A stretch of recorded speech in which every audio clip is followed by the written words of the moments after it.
Estamos con nuestras columnistas de política y actualidad. Buenos días, Isabel Pla, ¿cómo estás? Hola, Mónica. Enrique Mujica, Jorge Navarrete, ¿cómo están? Muy bien, Mónica. Feliz Navidad, ¿cómo estuvo la Pascua? ¿Cómo se portó el viejito pascuero?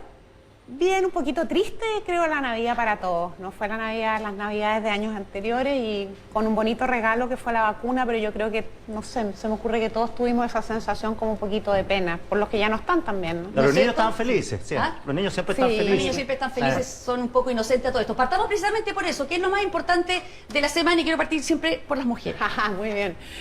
Mira, Mónica, yo creo que lo más importante del año, no de la semana, es la llegada de la vacuna a Chile, la distribución en todo el mundo y la llegada de la vacuna a Chile. Y hoy me parece interesante tener bien presente que Chile es el primer país de Sudamérica en empezar el proceso de vacunación y también tener presente que es el resultado de una preparación del gobierno desde el mes de mayo para que eso ocurriera.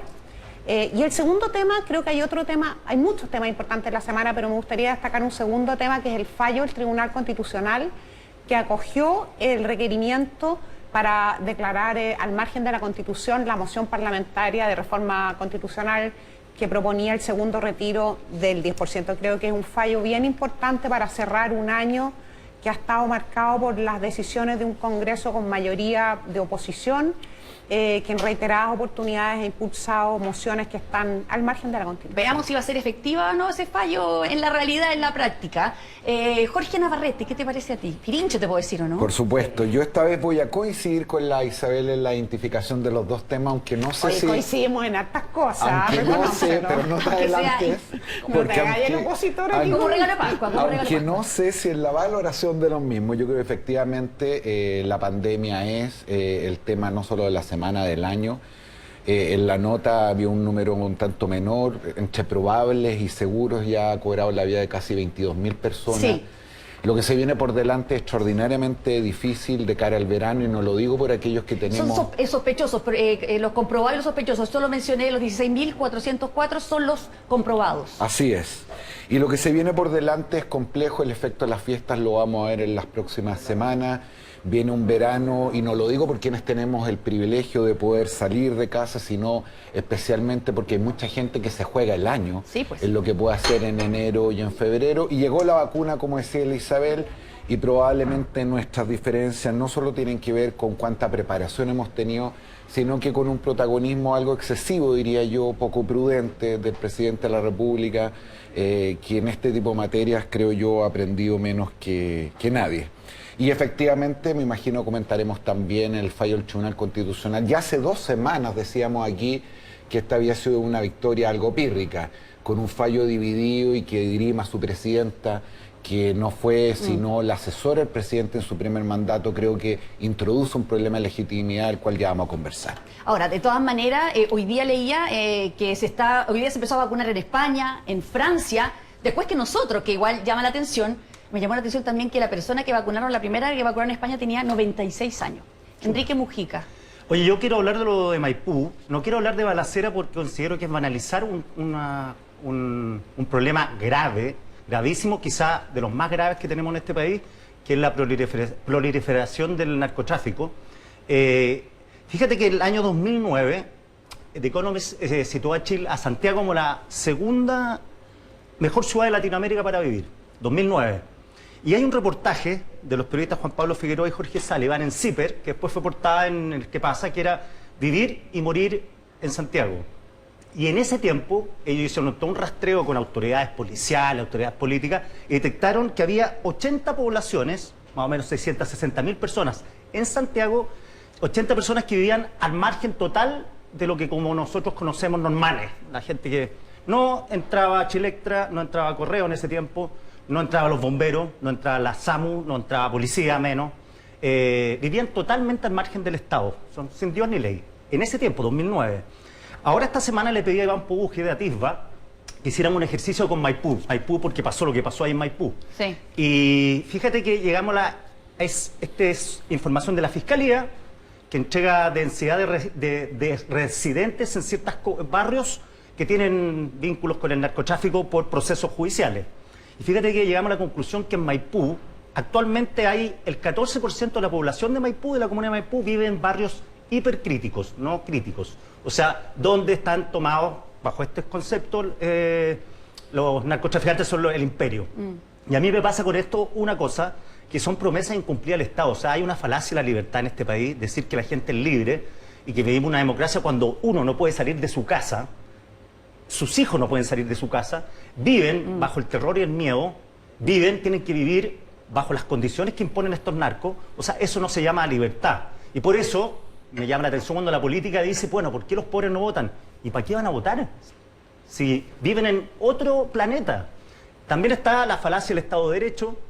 No puede ser que en comunas del barrio Alto a los niños le enseñen la operación Daisy para los terremotos y a los niños de las poblaciones, y no estoy diciendo en literal, y pasa, le enseñan a huir de las balaceras con punta y cobo, o sea, arrastrándose. Nosotros hemos hecho reportajes en la televisión de eso, es realmente tremendo. Y lo tercero, que se está instalando, tal como en México y en Colombia, una narcocultura, que no es una cuestión de estética, dibujito, el blin blin, los autos, no, esto es más serio. Una narcocultura donde el narco es filántropo, proveedor, juez y policía, es el empleador, es decir, gente que ya está asumiendo que su manera de sobrevivir en el mundo es bajo los criterios del narco. Y eso está pasando en Santiago. Si extrapolamos las cifras de Maipú, piensa que yo creo que hay 2 comunas que no tienen el problema grave, solamente 2, que son Providencia y Vitacura, porque la Barnechea lo tiene, Las Condes lo tiene, La Reina lo tiene, Ñuñoa lo tiene.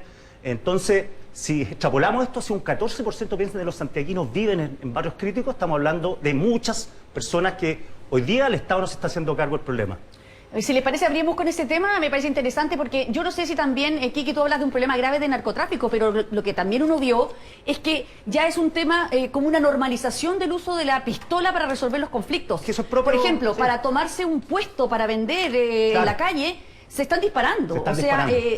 Como que siento que se ha elevado todavía un escalón más allá del propio delito, del propio narcotráfico. Es que se impone una manera de ser, de resolver, de vivir. Piensa, yo recordaba hace un tiempo la revista Paula, los ejemplos no son similares, pero piensa en esto, hizo un reportaje muy lúcido e inteligente de cómo las niñas quedan embarazadas en las poblaciones para subir de estatus, para tener un estatus de más. Y esta semana, cuando yo leí esto en la radio, un profesor de la Universidad Alberto Hurtado, Iván Navarro, que tuitea, me puso un tuit que lo encontré de harto sentido, que ser narco hoy día es una especie de identidad, de valoración, de estatus dentro de personas que no tienen ese estatus. Es decir, el modo operandi del narco, el uso de la fuerza, se va imponiendo, como dices tú, Mónica. En el fondo, claro, el tipo quería ocupar la feria y se empezaron a disparar y disparó al suelo, la bala saltó, rebotó en el suelo y hirió a una persona y la mató. Entonces, al final, eso es el modus operandi, es el modo de vivir, en la estética y la ética que está proliferando en ciertos sectores de la población, pues preciso que el 14% de esta gente que vive en territorios críticos, ojo, no estamos diciendo que esas personas son delincuentes, la minoría son delincuentes. Más o menos calculamos en Maipú hay 1000 personas que tienen antecedentes policiales graves. 1000. Pirincho, ¿tú quieres decir algo? Sí, hay 2 dimensiones que a mí me interesa rescatar que el Quique las pone sobre la mesa, que tiene que ver con los déficits del Estado. El primero, y uno más o menos obvio, podremos básicamente pensar cuáles son los roles que tiene un Estado, pero si hay uno fundamental, tiene justamente que ver con proveer de seguridad a los miembros de la comunidad política. Cuando falla en ese rol, o cuando no puede cumplirlo, probablemente no hay nada que pueda funcionar bien. Y efectivamente, de las cosas más visibles y dramáticas es el reconocimiento de territorio, no solamente donde no entra la policía, donde no entran los servicios básicos, sino que los ámbitos de protección y de confianza de la población están ligados a la organización del narcotráfico. Y lo segundo tiene que ver con no haber provisto de una alternativa viable. Alguna vez conversando con una señora de una población me decía algo, yo de manera bien imbécil, al principio no lo entendí, me decía, mire, mi hijo es un héroe. Y yo le pregunto por qué. Y me dice, porque terminó el colegio, logró estudiar una carrera técnico profesional, hoy día está trabajando, gana 300, 400 mil pesos y me mantiene a mí y a su hermano. Y yo no lograba atisbar por qué era un héroe. Y era más o menos obvio, porque el costo alternativo había sido altísimo. Sus compañeros de curso, muchos de ellos, habían desertado el colegio en segundo, primero medio, le habían puesto una pistola en el cinto, los convirtieron en soldados, ganaban 4, 5, 6 veces lo que puede ganar ese cabro hoy día, con las mejores zapatillas, con la mejor ropa, como dices tú, con signo de estatus, rodeado de las chiquillas más bonitas. Y la verdad es que es ahí donde también ha fallado el Estado. Es decir, ¿qué alternativa razonable se le puede dar a un chiquillo de 15, 14 años para que no sucumba a esta tentación? Y yo creo que ahí efectivamente hay un déficit enorme. Hay también mucha discusión en torno al control de las armas. Yo no sé si se puede hacer algo al respecto, si realmente podría funcionar. Ya llevamos ¿cuánto tiempo discutiendo esa legislación? Está en el Congreso. Isabel, ¿te parece bien? Yo sí, mira, yo creo que yo tengo la sensación de que Chile ha tenido miedo de reconocer que pasamos en varias zonas del país y en varias zonas de la región metropolitana de la delincuencia común al crimen organizado. Como que hay un pudor de que si lo ponemos, lo decimos de esa manera, sin eufemismo, ¿verdad?, se va a convertir en realidad. Yo creo que ya se está convirtiendo en realidad, y tal como dice Quique, como ha dicho Pirincho, hay como una naturalización, como que cada vez vamos subiendo más el estándar para sorprendernos. Ya no nos sorprende que personas saquen una pistola en una feria. Y como eso pasan muchas cosas que a lo mejor no llegan hasta los medios y que pasan todos los días y todas las noches en muchos lugares. Yo quiero recordar que 3 o 4 días antes del 18 de octubre hubo un hecho que estremeció al país, que fue la muerte de Sebastián, un niño de 1 año, 1 año y medio, en La Pintana por una bala loca. Y eso también dejó muy estupefacto al país. Entonces, primero eso, reconocer que pasamos de la delincuencia común al crimen organizado. Y el crimen organizado se le enfrenta no solo desde el gobierno, no solo con más policías, sino con una decisión política de los 3 poderes del Estado. Un tema es el control de armas, por supuesto. Otro es el tema de inteligencia. Tenemos que tener una inteligencia que esté adecuada para un desafío de esa naturaleza, que penetre en esos mundos, que sepa cómo funciona, que se adelante a lo que va a hacer.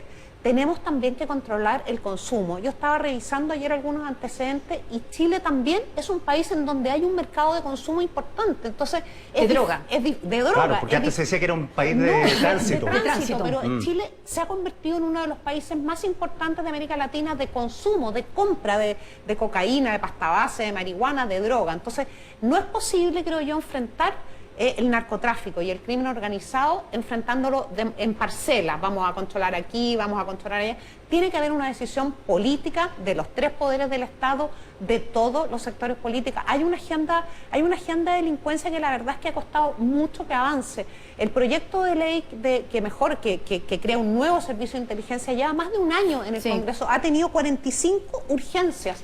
45 urgencias y sigue donde mismo. El proyecto de ley que controla el control de armas ha tenido 43 urgencias. Entonces, tenemos que ponernos de acuerdo. Este es un enemigo para todos. Es un enemigo para la derecha, es un enemigo para la izquierda, es un enemigo para la ciudadanía. ¿Ah? Sí, pero aquí dice, hay una carta hoy día en la tercera de Felipe Herboy, que participa en la comisión y dice justamente que el problema es que es culpa del Ejecutivo, dice, porque el Ejecutivo no ha mandado las indicaciones que son de exclusiva facultad y que se requieren muchísimas para poder avanzar con los proyectos. Oye, mira, hay un tema que yo creo que puede ser que en un proyecto en particular tenga que llegar una indicación, pero de los 20, 25 proyectos de ley de la Agenda de Seguridad Ciudadana, la mayoría ha tenido más de 40 urgencias. La mayoría está tramitándose desde hace 2 años y la mayoría ha tenido una tramitación muy dificultosa y de mucho bloqueo. Esa es la verdad.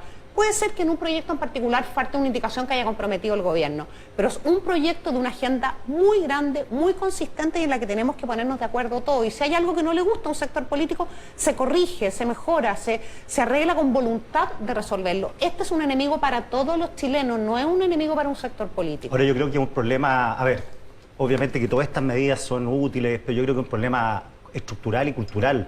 Yo más bien por el lado de Pirincho, que ¿cuáles son las alternativas que uno le presenta a un joven de 13, 14 años, de 12, de 10 en las poblaciones? Antes el dicho de las poblaciones era futbolista profesional o lanza internacional.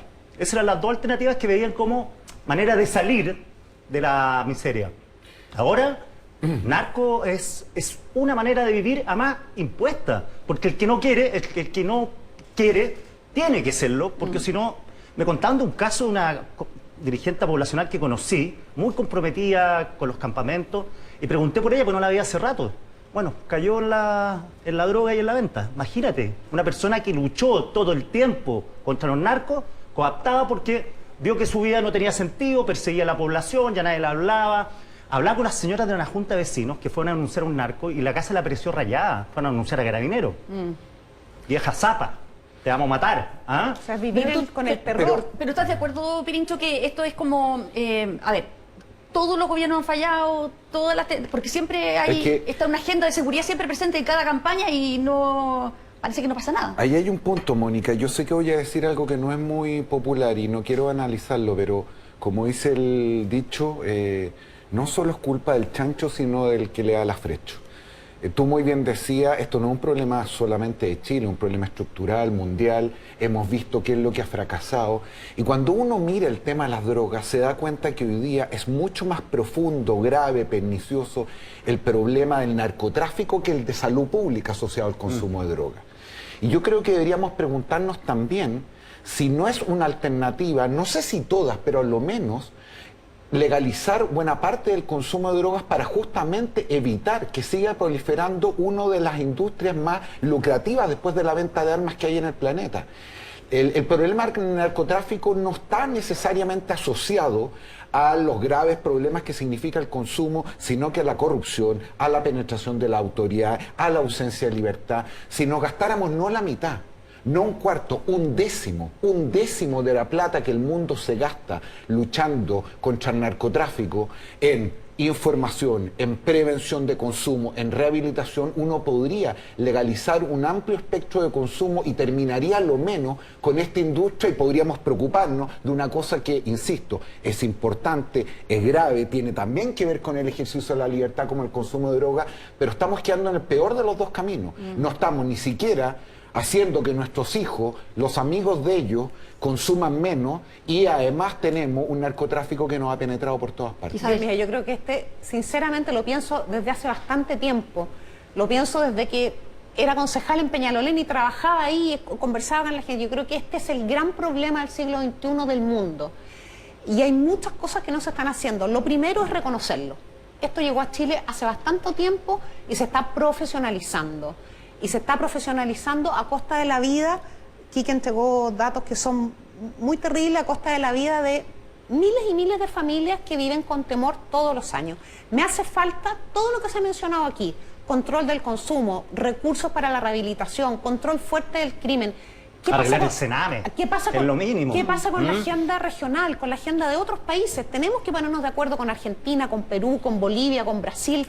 Tenemos que tener un cordón en el que nos protejamos y expulsemos, ¿verdad?, los narcotraficantes y el crimen, que se va a demorar un buen pero tiempo, también no es de la noche a la mañana, pero de siento que estamos, yo siento que cuando hay cumbres de gobiernos de la región, no veo que ese sea un tema de titular. Hay otros titulares. No veo que exista la cumbre de control o desarme del crimen organizado y del narcotráfico en América Latina, porque esto no lo enfrenta Chile solo.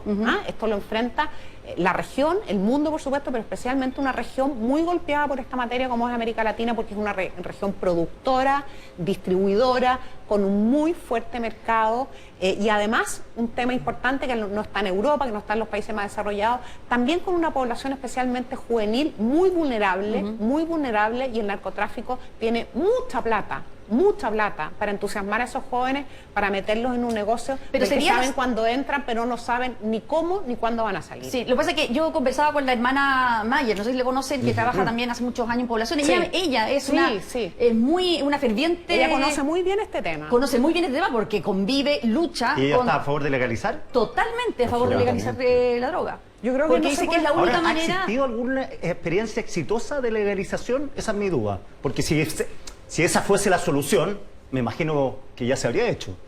No pensando en teorías conspirativas que el negocio es tan bueno que el poder quiere sacar una tajadita de ese negocio. La pregunta es si la legalización rompe o permite empezar a romper el crimen organizado o aumenta el consumo. La experiencia que yo conozco es la de Uruguay, en donde se legalizó el consumo de marihuana hace un tiempo atrás, y lamentablemente el consumo se ha triplicado. O sea, aumenta el consumo, pero no tenemos antecedentes respecto de cuál es el impacto en el crimen, porque yo también creo que uno no se puede cerrar a eso si es que efectivamente permite dejar sin piso ¿verdad?, a la red de narcotraficantes que usan, que trafican con la ley del fuego. Es que ese es un punto bien importante. Es que eso, Isabel, es lo que parece lógico. Es decir, la historia de la prohibición está asociada justamente al nacimiento de esta industria. Fue con el alcohol y fue incluso con otro tipo de sustancias.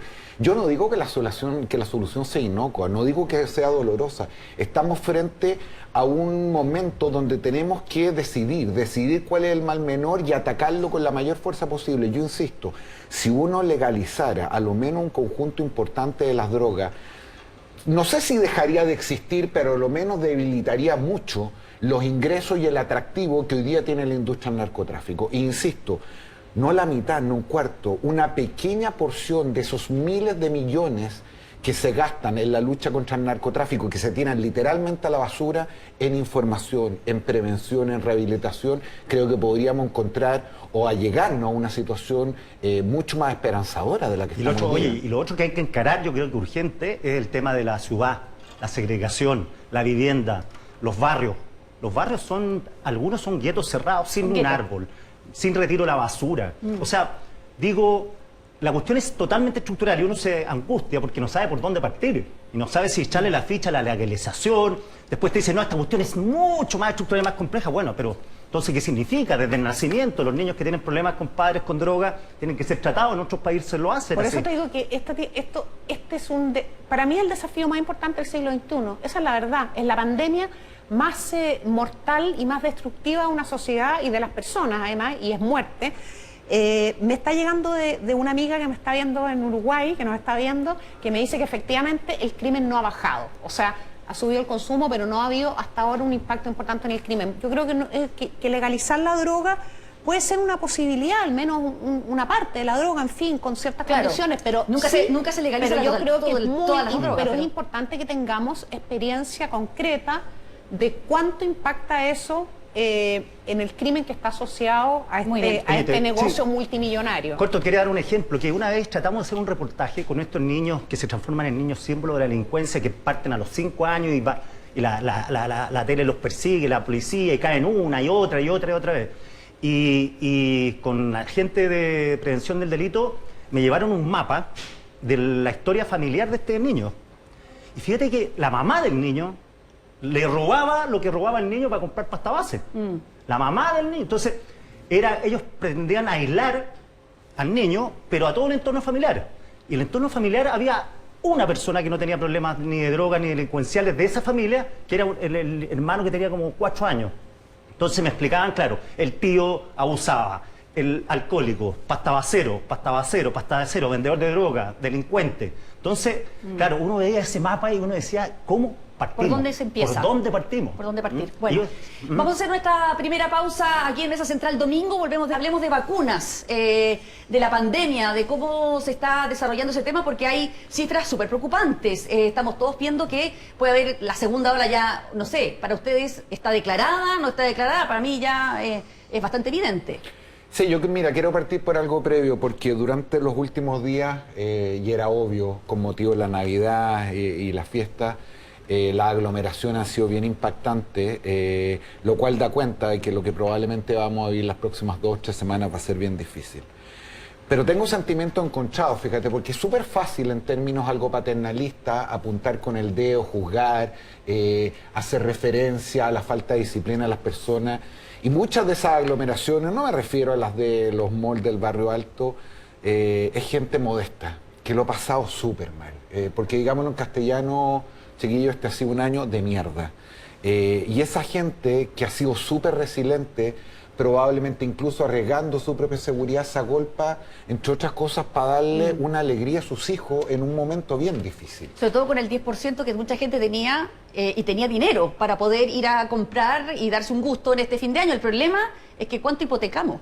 Lo sé. Yo le leía a alguien en Twitter, no me acuerdo quién, decía, claro, es re fácil criticar siguiendo la línea de Perincho cuando tenés corner shop que te lleva a la casa, claro. Pero cuando no tenés corner shop hay que salir a comprar a la feria. O cuando la Navidad es el único momento, normalmente, ya sin pandemia, en el que está toda la familia junta, en el que los niños reciben a lo mejor un juguete.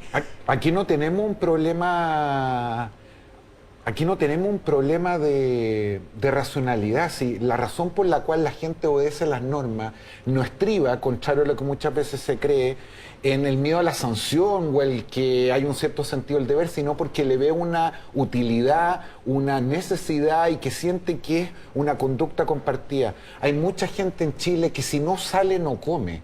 Y muchas de esas personas más modestas, si no salían a comprarle un juguete a sus niños, no iban a tener Navidad. Entonces, es probablemente las dos caras de lo que nos vamos a tener que enfrentar. Como por una parte, tratar de cuidar la salud, no solamente de ellos y de todo, pero al mismo tiempo entender que hay ciertas condiciones materiales que son imposibles de soslayar. Ya, esas son cosas que uno puede comprender, pero el ministro de Salud ayer, cuando manifestó su gran preocupación por cómo están subiendo las cifras, un 39% en la región metropolitana, un 36% a nivel global del país en los últimos 14 días, decía que la culpa no era de esas personas que fueron a comprar el regalo, sino que de las fiestas clandestinas y sobre todo de los jóvenes que no están teniendo ningún cuidado, porque tú decías, no tenemos sentido de ver, pero quizás deberíamos tener un poquito de mayor sentido de ver, no por nosotros, por los adultos mayores. Oye, pero eso pasó en España. En todos lados. En todos lados. En Jóvenes, Europa, la segunda ola fue básicamente Piensa que las fiestas jóvenes. de los botellones en España eran... Sí. multitudes que tienen a mano, pueden estar con mascarilla porque chupan como condenados,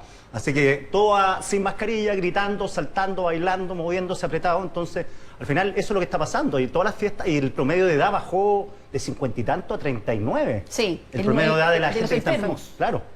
Yo creo que como que hay un deseo interior de echarle la culpa a alguien del COVID.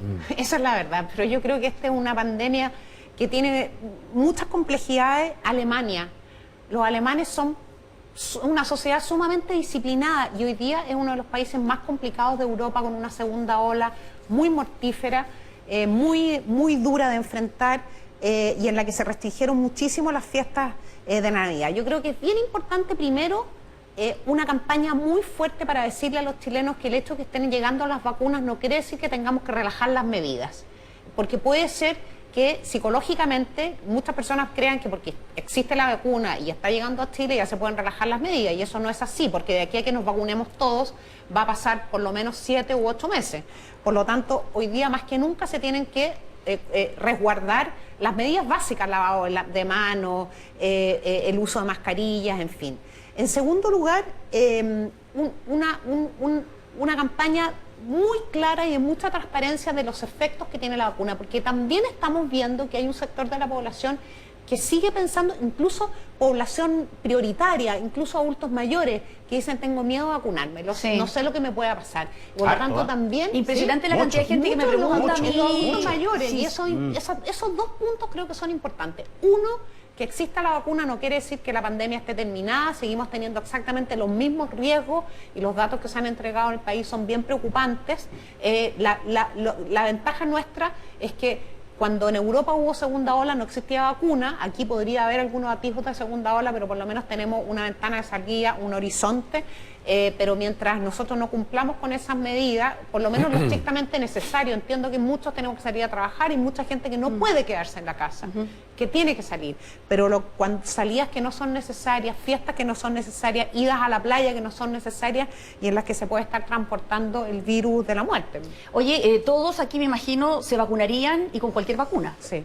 Sí, me da lo mismo. Con cualquiera. Con cualquiera, yo Porque también, en el con peor de los cualquiera. casos lo que dice es que puede ser un efecto placebo, no te pase nada. No que te haga bien, pero tampoco que te haga mal. Entonces, Porque dicen Yo me que vacuno. porque en lo que ha salido en la prensa este fin de semana, por ejemplo, es que la vacuna china va a tener mayores problemas de opinión pública, que como Sí. que va a haber que defenderla más, porque es la vacuna hecha de la manera más tradicional, la del virus atenuado. Yo considero que es la más segura, de hecho.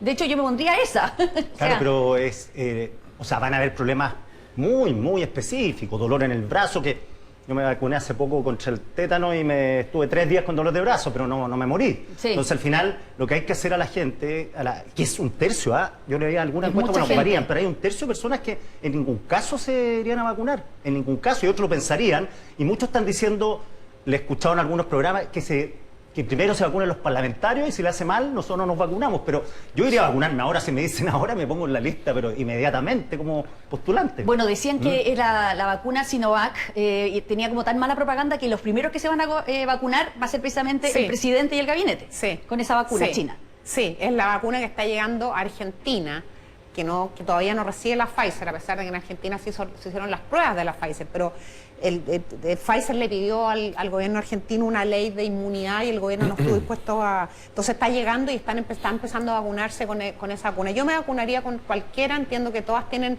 un mismo porcentaje de inmunidad. Sí, parecido, sí, y suficiente, digamos. Pero lo que sí que creo que tenemos que ser también bien ordenados en el sentido de respetar a los grupos prioritarios y no, espero que no haciendo trampas para tratar de vacunarnos antes de lo que corresponde. ¿Tribunal Constitucional? Sí. Hace exactamente 2 programas, porque recordaba la Mónica, nos turnamos, justamente discutíamos aquí sobre lo que podía ser una victoria algo pírrica, es decir, el gobierno, para efectos de impedir que los parlamentarios pudieran presentar mociones de esta naturaleza y de esa manera declararla inconstitucional, el gobierno termina cediendo prácticamente todo. Y lleva adelante un proyecto que la única diferencia con el que había presentado la oposición es básicamente el tema de los tributos para las rentas más altas. Todo sobre la base de la promesa de un fallo del Tribunal Constitucional. El fallo vino, lo conocemos todos, fue favorable, pero en condiciones bastante distintas como probablemente incluso el propio gobierno imaginaba. Se produjo un empate, no solamente en la admisión, en la resolución, y termina resolviendo su presidenta, que como sabemos fue asesora de este mismo presidente del primer mandato. ¿Qué es lo que yo creo que ha ocurrido?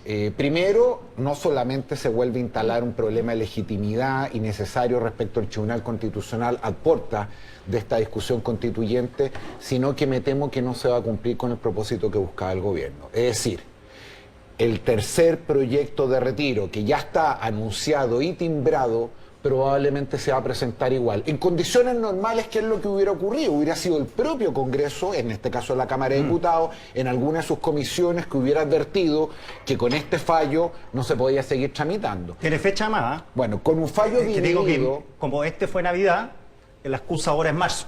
Con un fallo dividido y altamente cuestionado, me temo, una vez más, que quedamos en el peor de los caminos. Es decir, el gobierno terminó haciendo todas las concesiones contra todo lo que había dicho sobre el retiro y, sin embargo, no logró el efecto fundamental, que era evitar que tengamos este debate nuevamente en marzo, incluso a riesgo de tener que presentar nuevamente un requerimiento si es que efectivamente el Congreso inicia su tramitación y su discusión. Porque de hecho el Congreso ya dijo que, de hecho, Diego Paulsen anunció que van a continuar con la tramitación de todos los proyectos sin escuchar. Y Diego Paulsen es oficialista. Y es oficialista. Claro.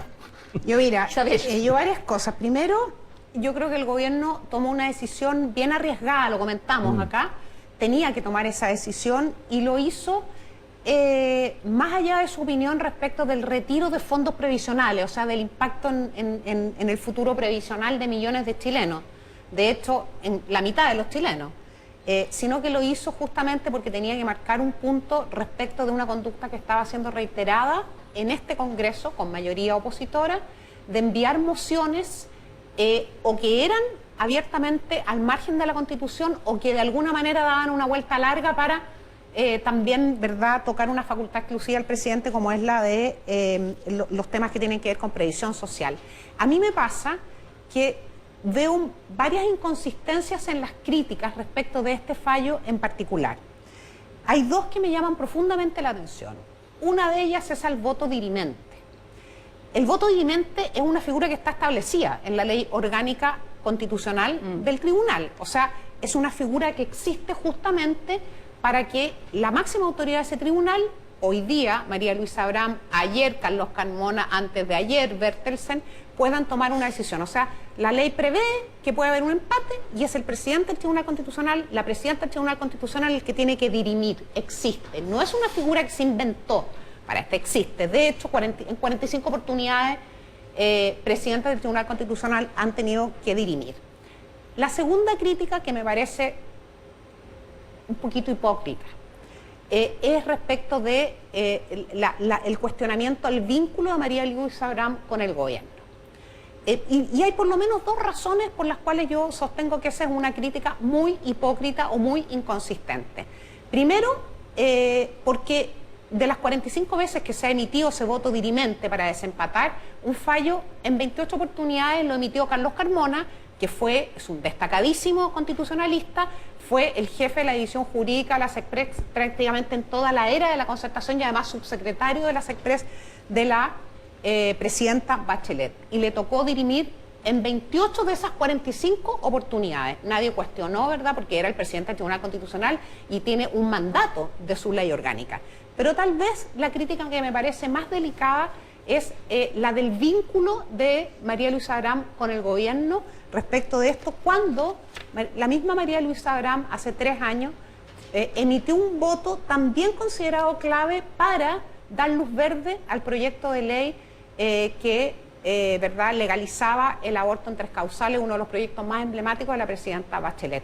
Entonces, cuando ella emitió ese voto, fue valorada por su independencia, a pesar del vínculo que hoy día se le cuestiona. Entonces, creo que ese vínculo era una virtud para emitir un voto independiente hace 3 años y hoy día es objeto, ¿verdad?, de crítica.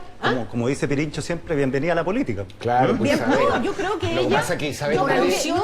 ¿Quieres decir algo, Pirincho? Sí, yo vamos. creo, Pirincho, no, está bien, yo creo que todas las personas que han estado en política o hemos estado en política sabemos que podemos enfrentar las críticas y está bien. Y los fallos también sabemos que pueden ser criticados. Lo que no se puede hacer, primero, es que porque un fallo a mí no me gusta o no me sirve, quitarle legitimidad a la institución que lo está emitiendo, sin perjuicio de todas las correcciones que haya que hacerle al Tribunal Constitucional y a todo el sistema judicial y de control de leyes en general. Eso primero que nada. Tampoco me parece correcto que cuando yo presento un requerimiento, está bien, estoy ejerciendo una facultad, pero cuando lo presenta la persona al frente, es una tercera cámara, hay que eliminarlo, etcétera. Pero mira, Y Isabel, Pirincho, para alusión, porque él comentó precisamente Sí. esta relación que tú consideraste lo que pasa es que... hipócrita. como- No, a él no, en absoluto, para No, nada. no, tranquila, No, mira. pero di que sí. Como Sí, decía, claro que claro. sí. Como decía el Quique citándome varias veces, bienvenido a la política. Es decir, no estamos haciendo un juicio respecto de las atribuciones ni de lo que es o no es correcto. Evidentemente está establecido, si no, no hubiera podido ocurrir así, que el presidente dirime en caso de empate. Ok. Está también registrado que muchas veces eso ha ocurrido. Lo que se está cuestionando es otra cosa, que si justamente el problema que tenemos hoy día como sociedad es la ausencia de legitimidad y un profundo deterioro de nuestras instituciones, y lo que hizo el presidente de la República o el gobierno fue una movida, como tú muy bien dices, arriesgada para hacer un punto respecto a fortalecer esa legitimidad, lo que nos estamos interrogando, si a la luz cómo se dieron las circunstancias, independiente de su legitimidad, justicia e injusticia, si es que se contribuyó o no se contribuyó a ese propósito. Y mi juicio de valor, que se sigue un juicio, es que si esto hubiera sido de otra manera, ese punto hubiera quedado mejor hecho. De hecho, tanto así, y esto ahora sí que no es un juicio de valor, sino que es una descripción. Yo creo que el hecho de que hoy día, por ejemplo, Pamela Giles aparezca por primera vez en el Mercurio como uno de los 12 personajes del año da cuenta de esto, porque nos podrá gustar más o menos, pero Sí. del punto de vista del manejo de los códigos, de cómo se hace hoy día política, es decir, nos da cancha y tiro y lado. Mira este tema que estamos discutiendo. Uno, primero, ella requiere, por cómo ejerce la función política, de estar arriba de la pelota casi todo el día. Se había dejado hablar de Pamela Giles un cierto tiempo y hace un movimiento, y toda la semana pasada, partidarios y detractores solamente hablando de Pamela Giles. Segundo, logra instalar a su pareja como potencial e importante candidato en la gobernación por Y Santiago. amenazando a una... Así es. Y tercero, logra timbrar lo que ya más o menos viene en marzo. Mira, la primera regla de la política es que hablen bien de uno. La segunda es que hablen mal de uno. Pero lo que no puede ocurrir es que no hablen de uno. Quique. Y eso lo hace Sí, perfecto. no, lo que pasa, yo coincido con... Pamela Giles logró 2 cosas que la izquierda no había logrado. Uno, pegarle un espolonazo a la AFP de aquellos, como sistema. Ahora hay una colateral positiva para la AFP, que bueno, en las encuestas sale que la gente ahora percibe que la plata es de ellos, porque mucho tiempo pensaron que la plata era de cualquier persona menos de ellos. Y valora la eficiencia. Claro, y después de eso, en una colateral, gracias a la gestión del gobierno, no estoy haciendo un juicio de valor si fue buena o mala, no, solamente constatando un hecho, le pega también un espolonazo al Tribunal Constitucional de aquello. O sea, lo que era tema para los atrias de este país, Pamela Giles lo ejecuta, lo pone en la agenda en menos de un mes y se transforman en 2 temas. El Tribunal Constitucional está en cuestión ahora. Es bien, creo que no es bueno que se discuta el Tribunal Constitucional a partir de estas coyunturas. Esta cuestión tiene que ser más un problema de Estado, no de gobiernos. Pero como decimos, bienvenido a la política, parafraseando a Pirincho, y bueno, es así, Pamela Giles impuso 2 temas en la agenda y se comió toda la agenda política del último mes.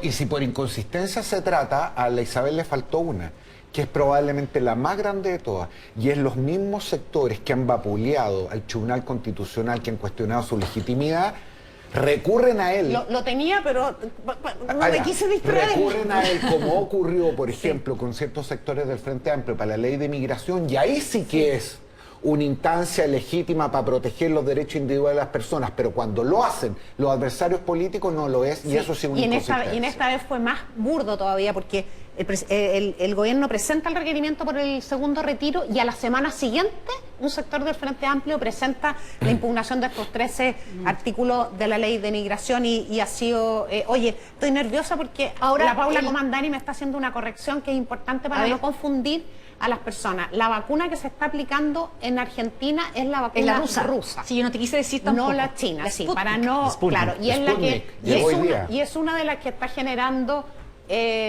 más desconfianza, pero yo por lo menos me vacunaría con la rusa, con la china, con la que fuera. Oye, yo creo que el problema también, que ya salimos de Bram, salimos de...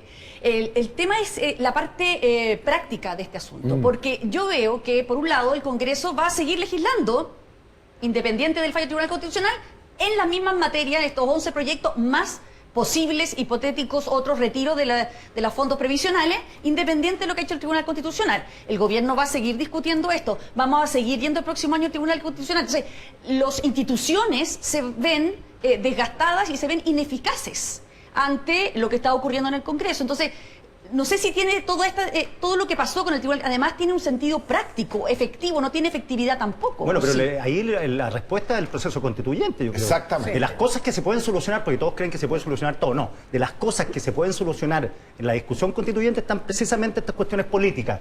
De definir que, por eso digo que no es bueno que la discusión sobre el Tribunal Constitucional sea en este ambiente, cuando está caliente todavía el tema de esta decisión, porque muchos, con cierta falacia, dicen, bueno, esto condenó al Tribunal Constitucional. Ya, pero lo van a condenar igual. Sí. Evidentemente, muchas de estas cosas se pueden resolver en el proceso constituyente, pero eso va a demorar 2 años. Pero estamos hablando del próximo año, de los próximos retiros. O sea, ¿cómo va a seguir este diálogo? Además, que el Congreso se pone... lo considera como una contraparte... En pie de guerra, ahora, aún más frente al Ejecutivo. Entonces, ¿cómo avanzamos con la legislación que se requiere para el país?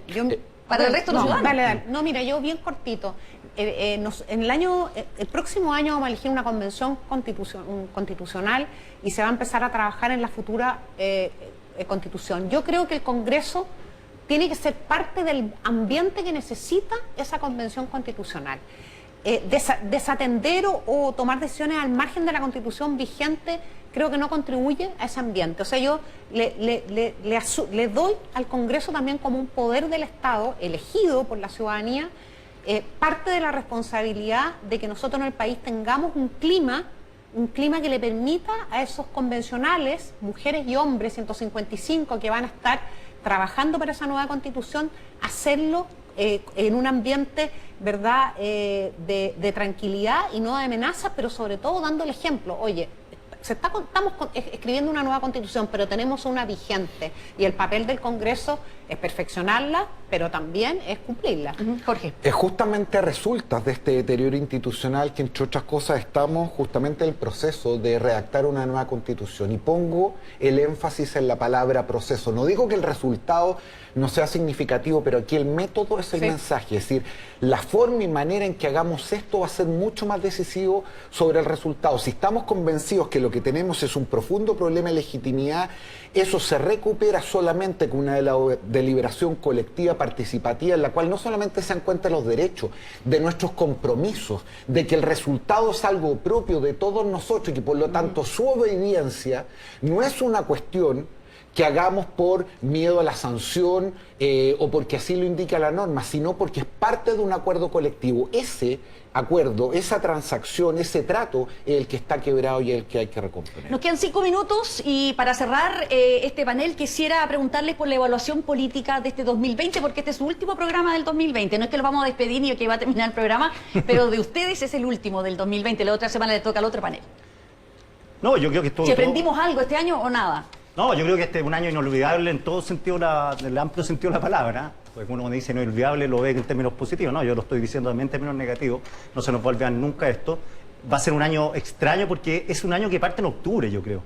En octubre con la crisis política y social y económica. Pero en el octubre, claro, en el octubre. Claro, en octubre de Chile. Sí. Después recuerde, usted acuérdense que esto, el 31 de enero pasó esto, o sea, el 31 de diciembre estalla la famosa epidemia en China. Sí. Entonces, piensa que en marzo fue el primer Caso acá, el 3 de marzo. caso. Y termina el año, todavía no lo ha terminado, con las vacunas que se están inoculando acá en Chile y hay que...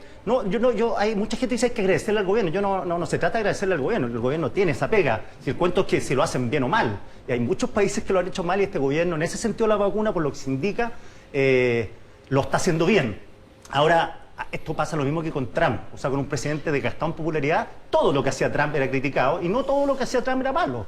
Entonces, al final, tiene esa falacia un poquito ad hominem de que no importa los argumentos ni las acciones, sino que más bien las personas que lo plantean siempre se le van a criticar. Entonces, que se expone más, se expone menos. Yo creo que a la gente le gusta que los goles, cómo se celebran, otro tema. En este caso de la pandemia. Yo utilizaba hace un rato un chilinismo para definir lo que había sido este año. La verdad es que razones sobran.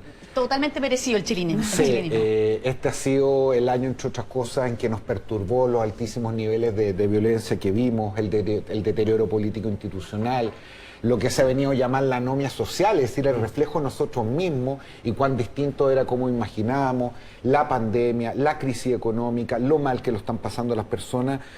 Pero terminando el año me quiero quedar con algo optimista. Yo creo que este va a ser el año de la esperanza en un punto de inflexión a cómo está terminando.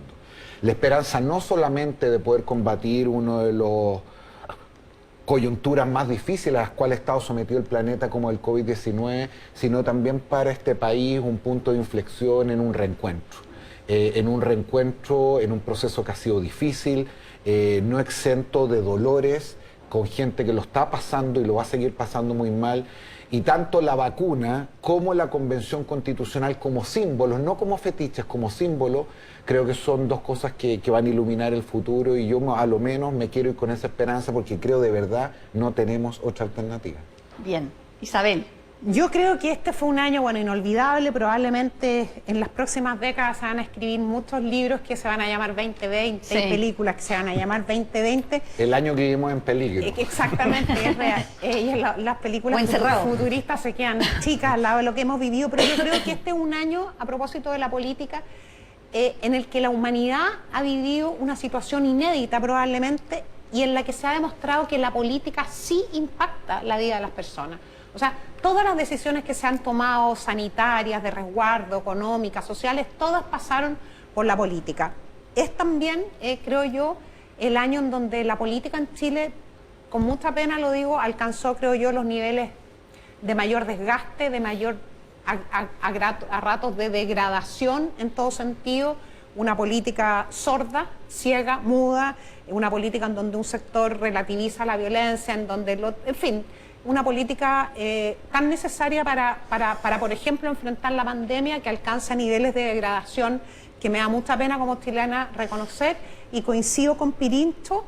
Creo que estamos terminando este año también con una luz muy fuerte de esperanza, pero tenemos un 2021 en Chile marcado también por los efectos de la pandemia, económicos especialmente, de muchas familias con dificultades de empleo, de la pena de las 16.000 familias que perdieron a sus seres queridos, que se los llevó el coronavirus,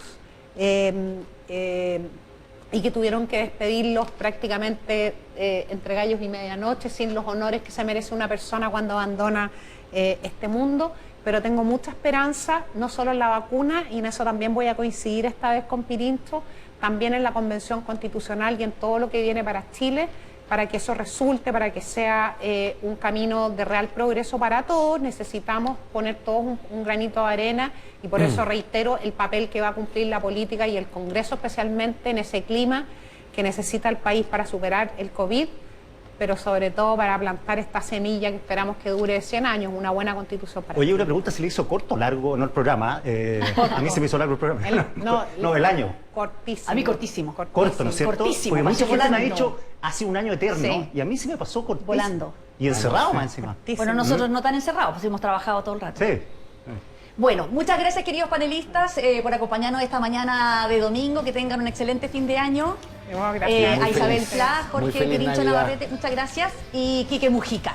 Nosotros mesa central y estamos preparados ya con el precandidato presidencial de Chile Vamos, expresidente del Banco Estado, exministro de Desarrollo Social, expresidente ejecutivo de Corfo, independiente, estuvo 15 años en la Democracia Cristiana, después pasó por Ciudadanos y luego apoyó la carrera presidencial de Andrés Velasco y finalmente termina en la coalición de gobierno como independiente. Sebastián Sichel, ¿cómo está?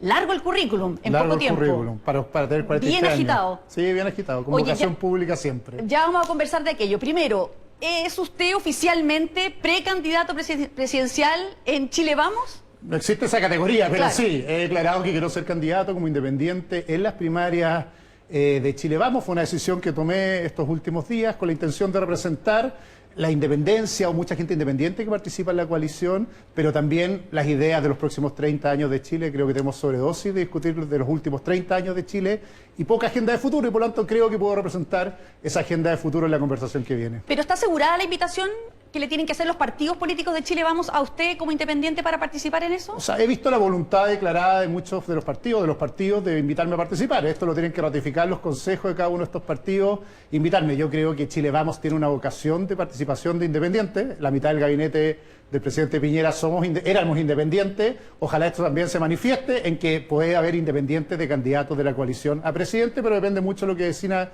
cada uno de los consejos, pero así ha sido la voluntad. ¿Y usted confía en que eso va a ocurrir? Sí, creo que hay una coalición que está haciendo bien las cosas en esta lógica, pensando en el futuro, y por lo tanto sería un absurdo que se pueda hacer cualquier cosa, menos candidato a presidente siendo independiente en la coalición. Lo que pasa es que de acuerdo a la encuesta que sale hoy día, que yo le decía fuera de cámara que parecía que le había mandado a hacer para el día de hoy, la encuesta Academ que trae la tercera hoy día lo pone a usted como el candidato con las mayores opciones de ganar en una primaria frente a cualquier candidato de la derecha, excepto Evelyn Matei, que también sale en uno de los escenarios bastante beneficiada. ¿Cómo se sintió usted hoy día con esta noticia? La verdad, un orgullo tremendo. Nomás me pasa que he tratado de hacer mi pega bien en todos los lados que he estado, donde me encomendó el presidente estar, me saqué la mugre tratando de ayudar en las instituciones que estoy. Salí hace una semana y que salgan esos datos, al menos desde la humildad, creo que un reconocimiento a que hice la pega que tenía que hacer. Me faltaron cosas, obvio, pero en lo personal yo he tenido el privilegio de ocupar altos cargos que nunca me imaginé en mi vida. Y como hablaba hace unos días con mi mamá, esos altos cargos significaron alta responsabilidad. Espero haberlo hecho bien y quizás esa encuesta demuestran eso, o quizás otras cosas. Son los ciudadanos los que deciden las personas, pero es bonito levantarse en la mañana y que tu hijo, que fue el primero que veía el diario, te cuente que tuviste estos resultados y que esté curioso de qué está pasando. Pero que usted le gane a Joaquín Lavín, de acuerdo a esta encuesta, en prácticamente todos los atributos, en el crecimiento, en el conocimiento, incluso en la confianza que tiene la gente en usted, ¿no podría representar una amenaza para la centro-derecha?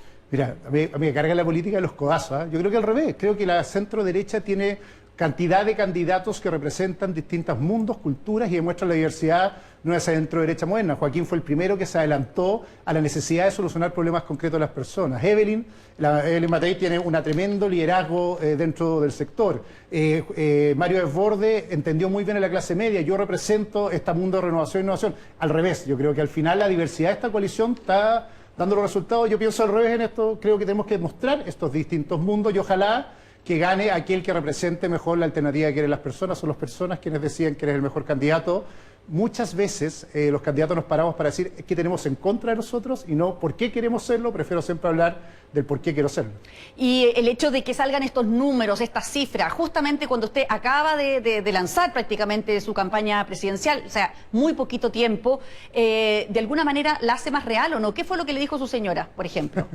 Esa conversación es privada, por favor, porque si no, no van a recibir en la casa. No, me dijo que si era mi sueño y me entusiasmaba, lo hiciera, pero habían datos que estaban diciendo esto, que efectivamente había un liderazgo, una demanda de un liderazgo nuevo, que quizás yo podía representarlo, y finalmente me pongo a disposición con toda la voluntad del mundo de hacer la pega que hay que hacer. Tengo una preocupación, y lo digo a partir del porqué. Muchas veces los partidos y la elite en la cual pertenezco jugamos como al ajedrez en la política para ver cómo diseñamos estrategias para llegar a ser presidente. Yo tengo una preocupación en lo que viene en la campaña, es cómo los ciudadanos sienten a través de mí que pueden representar un poco el espíritu de lo que quieren para el gobierno. Y esa es la pega que se viene hacia adelante. Ya, pero básicamente esto pasa de ser una candidatura testimonial a una más real.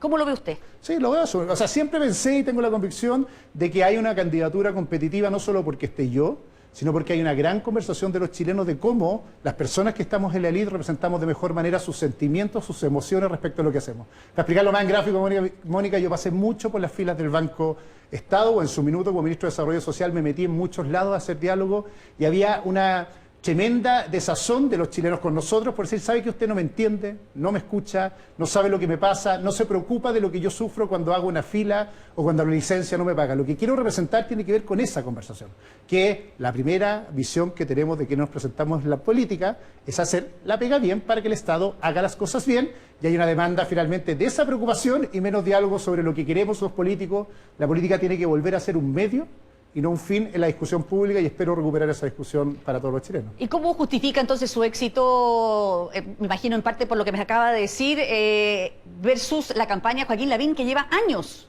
en la misma? Insisto, creo que representamos distintos mundos. Él ha hecho una tremenda pega. Yo quiero valorar lo que ha representado Joaquín, porque la política siempre se para como por arriba. Mira, los grandes desafíos, la discusión de los 60, la izquierda y la derecha, la dictadura de Pinochet y Allende, y al final pocas veces conecta con esa emoción cotidiana que dice que de qué me sirve a mí la pega que usted hace. Joaquín lo ha hecho muy bien durante muchos años como alcalde, demostrando esa gestión, al igual que muchos alcaldes en Chile. ¿Qué es lo que uno le puede agregar a lo que hace Joaquín? Yo creo que viene una segunda conversación de cómo, además de hacer las cosas, tenemos una visión de futuro respecto a dónde queremos instalar el país en los próximos 30 años. Y hay algunas cosas que te he dicho. Primero, la primera pega que tenemos es hacer que el Estado haga bien la pega. Yo esto es delirante. Yo viví mi vida haciendo fila en los consultorios. Me parece terrorífico que en el siglo XXI todavía el Estado dé la calidad de servicios que da al día de hoy. Dos, una gran revolución de emprendimiento en Chile. Yo creo que la burocracia que enfrenta cualquiera para abrir un carrito de completos en el 23 de la Florida se transforma en una tragedia gigante, y el Estado tiene que creer en la empresa, pero sobre todo tiene que creer en las pymes. Y tres, que quizás lo más relevante, tenemos que poder plantear un Estado que de alguna forma no te abandona cuando te empieza a ir bien, es decir, cuando tienes tu pega, avanzas hacia adelante y de repente te encuentras en el descampado porque te quedaste sin esa pega y enfrentas la situación de nuevo hacia adelante. Yo creo que ahí hay una conversación que no solo resolver lo cotidiano, sino mucho más fuerte, creer en el Estado, creer en la empresa y creer en las personas, pero con un Estado que hace bien su trabajo. Antes de avanzar con las propuestas, quería preguntarle por una frase de Jacqueline Van Rysselberghe esta semana en una radio, que dijo que probablemente ella creía que su campaña era más bien pavimentar un camino hacia el futuro, que ella no lo veía para nada posible que usted ganara esta primaria en esta oportunidad. Mira, son los chilenos los que deciden quién gana y quién no gana. Yo creo que esa es la lógica de devolver la democracia a sus dueños y por lo tanto que ellos resuelvan. Hoy día está una encuesta, una foto, queda harto para las elecciones, pero pueden ir levantando estrategias, campañas, vamos a mostrar equipos, vamos a ver cómo la gente en muchas ciudades iba armando comandos de gente que nunca había participado en política para tener una propuesta de valor para decir el por qué queremos gobernar Chile. Dejemos que los chilenos sean quienes decían. Yo con Jacqueline Van Rysselberghe tuve una excelente relación. Entiendo que muchas veces la política tradicional ve todo lo innovador de manera distinta. Otra cosa que me han dicho, Mónica, es que soy joven. Y el otro día una periodista me decía, usted es muy joven. Y le decía, ¿usted sabe que el presidente de Canadá, el de Francia, el de Nueva Zelanda, el de Finlandia, tienen mi edad o son más jóvenes que yo? Tengo 3 hijos y todavía la política nos sigue a veces, no sé si ninguneando, pero infantilizando, cuando en realidad la mayoría de los chilenos tiene la posibilidad de mirar el futuro desde el lugar donde estoy, y creo que esa es la conversación. Desde mi perspectiva, la política se quedó en los 60 en Chile, y creo que la verdadera conversación de la política tiene que ser cómo va a ser el siglo XXI y no cómo fue el siglo XX, o si no, no vamos a superar nunca estos traumas. Ahora, el punto es el siguiente: usted se postula como independiente, las cifras lo favorecen, de acuerdo a esta última encuesta de Academ. Esta es una fotografía, pero de alguna manera da una indicación. El tema es con quién va a gobernar usted, porque está postulando como un independiente. ¿Quién básicamente está en su base de apoyo? Mira, es una gran reflexión, porque hay 2 alternativas en esto. Conocemos un diputado de RN que ha dicho que lo apoya. Sí, mira, primera gran reflexión. Yo decidí no ir a primera vuelta, primero porque me siento parte de un proyecto con Chile Vamos, y segundo porque no creo en los caminos propios. Tú contaste algo de mi experiencia hacia atrás. Creo que todas esas aventuras de caudillos que se lanzan solo y después ven con quién gobiernan son un error. Yo me estoy lanzando en una primaria de Chile Vamos en que espero gobernar con las personas que son de Chile Vamos, con los cuadros técnicos, con la gente que trabaja al resto, con el millón de independientes que en todos lados ven a Chile Vamos como una alternativa. Por lo tanto, no voy a primera vuelta para decir veamos después cómo se resuelve esto, sino una primaria que busca construir gobernabilidad y mayorías en Chile. Y la segunda parte de tu pregunta es quiénes me apoyan desde hoy. Hay nombres evidentes: Juan José Santa Cruz, Mariana Erwin, Ricardo Escobar, mucha gente que ha estado trabajando conmigo, pero me preocupa mucho más que la señora Patic de los Hielos Gao en Pudahuel se está entusiasmando en esto, y que mucha gente que la política la veía como algo ajeno, se entusiasma en esa campaña y por eso la decisión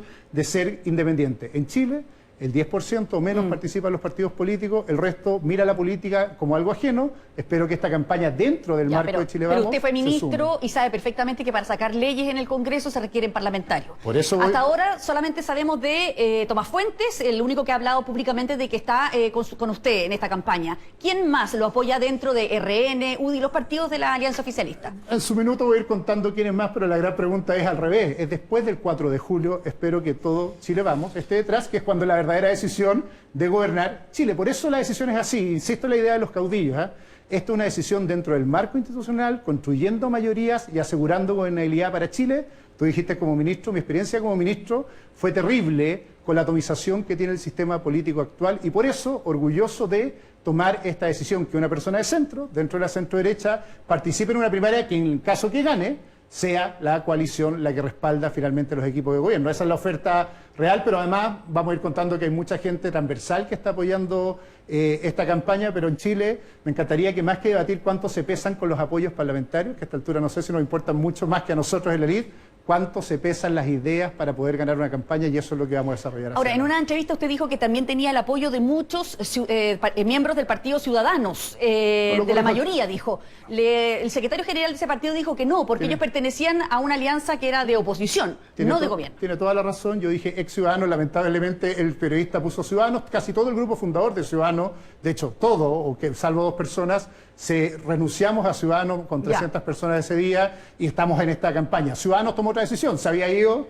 de la nueva mayoría, volvió a ese domicilio, es un partido que está como en creación, le tengo todo el respeto del mundo y ellos tomaron una alternativa distinta y bienvenido eso sea, pero en la entrevista dije ex Ciudadano, corrección personal. Ahora, cuando se le critica a usted todo este paso que ha tenido bastante rápido de la DC a Ciudadanos, al gobierno, y se le habla como de inconsistencia en su manera de hacer un proyecto político, porque ha variado mucho, ¿no? Usted contestó que hay que tener un poquito de visión de largo plazo, o la política va a ser un reino de fanáticos en que solo te quedas donde estás, porque ahí es donde pertenecías. ¿Le parece a usted que en el Congreso, en Chile Vamos, donde hay personas que llevan toda su vida en un partido político, son un grupo de fanáticos? No, mira, dos reflexiones de eso. Primero, la política, verla como que fuéramos clubes de fútbol con 2 barras que tú naces del Colo-Colo, la U, yo nací de la U, y si te cambias de equipo, se acabó la política, es una torpeza. La política es un medio y no un fin para hacerle mejor a Chile. Y yo soy una persona de centro y siempre lo he sido. Por eso fui democratiano, por eso después cuando dejé de creer en el proyecto de la nueva mayoría, me da risa lo de rápido. Hace 7 años atrás, tampoco fui oposición durante el gobierno de la presidenta Bachelet, seguí tratando de construir un proyecto de centro en ese minuto como autónomo y camino propio y me di cuenta que el problema de Chile era una crisis de gobernabilidad y pronto había que construir grandes mayorías. ¿Con quién? En ese minuto, y es lo que creo actualmente, con aquellos que evolucionaron en política y se parecían mucho más a lo que yo partía. ¿Quiénes? La centroderecha. Y finalmente esta ecuación entre crecimiento y justicia, entre libertad y básicamente la defensa de los más pobres, creo que la representa mejor este mundo cultural. La otra opción era quedarse pegado en el barrio en que uno no compartía las ideas, no compartía el proyecto político y quedarse agotado ahí. Si no, sería tan rara la política, Mónica, porque Chile tendría, si fuera así, las elecciones definidas para siempre. Porque uno tendría que votar por el mismo los últimos 30 años y básicamente no cambiarse, entonces no deberíamos hacer elecciones, sino simplemente saber quién gobierna. Yo creo que esa es la gran gracia de la democracia para una persona de centro como yo, que el centro tiene que saber dónde están mejor representadas sus ideas y hacer pactos para construir mayorías. Lo peor que puede hacer son estos genios que aparecen en el sistema político diciendo yo solo voy a salvar Chile. En realidad, con la diversidad que representa una coalición, a veces con diferencias, tenemos que poder construir proyectos políticos a mediano plazo. Ya, pero usted me acaba de decir de que cuando gobernara, si es que llegaba a ser presidente de Chile, iba a querer gobernar precisamente con estos partidos, a los cuales usted considera que son fanáticos, en el sentido de que se han mantenido siempre en la misma línea, y hay parlamentarios y miembros de esos partidos que llevan sus vidas. Bueno, no parafraseé lo que yo dije. Yo dije una cosa. Básicamente, la política no puede ser vista como barras bravas. ¿Sí? Y por lo tanto, que si uno cambia de posición, siga hacia adelante. Si no, mucha gente que hace 20 años defendía a los senadores designados, hoy día debería seguir defendiéndola, o al otro lado del mundo, muchos que hoy día están arrepentidos de la hora de la concertación, no podrían haber cambiado en su posición. Yo soy orgulloso de eso. Lo que estoy diciendo es otra cosa. Pero perdón, quiero como usted me dijo que de la frase contextual suya es: el Congreso y Chile Vamos, donde hay varios que llevan años en sus partidos, son un reino de fanáticos. No dije esa frase, dije, el Congreso a veces se transforma en un reino de fanáticos. Y la pregunta es otra. Muchos correctamente se han transformado en Chile en una centroderecha democrática, que tiene vocación de mayorías, que invita a gente como yo, no le cierra la puerta, sino todo lo contrario. Lo bonito de este gobierno fue la capacidad de invitar a muchos, como yo, independientes, a ser parte del gobierno y que tienen una vocación de futuro. Mi rabia aquí es de mucha gente que en esta lógica está diciendo todo lo contrario. Es que usted fue de la nueva mayoría, ni siquiera de la concertación, que es lo que alcancé a hacer hace muchos años, entonces usted debería seguir ahí.